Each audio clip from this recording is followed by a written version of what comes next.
সেই হাসিনাকে এই বাংলাদেশে ফেরত দেওয়ার পূর্ব পর্যন্ত ভারতের সাথে বাংলাদেশের সম্পর্ক স্বাভাবিক হতে পারে না।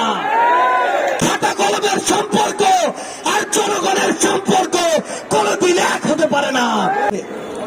আজকে আমাদেরকে কারণ দেখানো হয় কিছু মহল থেকে যে যদি এই বাংলাদেশের আগামী নির্বাচনে আবার আওয়ামী লীগ না আসে তাহলে ওই ভারত কি না কি মনে করে বসে, যেহেতু ভারত আমাদের তিন দিকে আছে।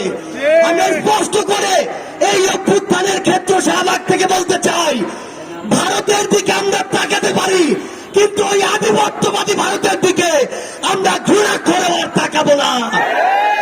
যে ভারত এতগুলো খুনের হুকুমকারী ওই খুনি হাসিনাকে আশ্রয় দিয়েছে, সেই হাসিনাকে এই বাংলাদেশে ফেরত দেওয়ার পূর্ব পর্যন্ত ভারতের সাথে বাংলাদেশের সম্পর্ক স্বাভাবিক হতে পারে না।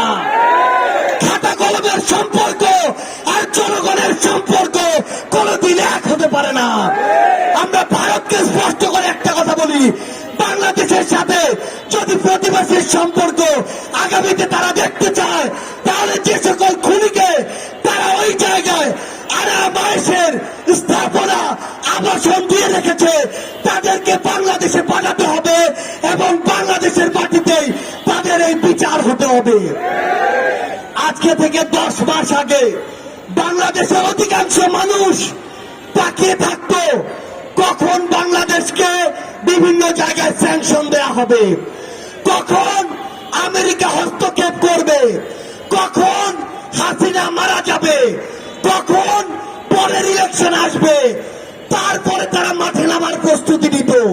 কিন্তু যেই ছাত্র জনতা রাজপথে নেমে জীবন দিয়ে এই খুনি হাসিনাকে দেশ ছাড়া করেছে, তাদের জীবনের এই যে হত্যাগুলো এগুলোর বিচার হওয়া পূর্ব পর্যন্ত বাংলাদেশে অন্য কোনো কিছু নাম নেয়া এই অন্তর্বর্তীকালীন সরকারের মুখে মানায় না।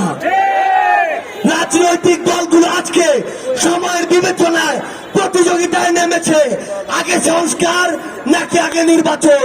মাথায় স্পষ্ট করে ঢুকিয়ে রাখুন, সংস্কার নাকি নির্বাচন, এই খেলা বাদ দিয়ে প্রতিযোগিতায় নামুন যে সবার আগে হতে হবে এই হত্যাকাণ্ডের বিচার।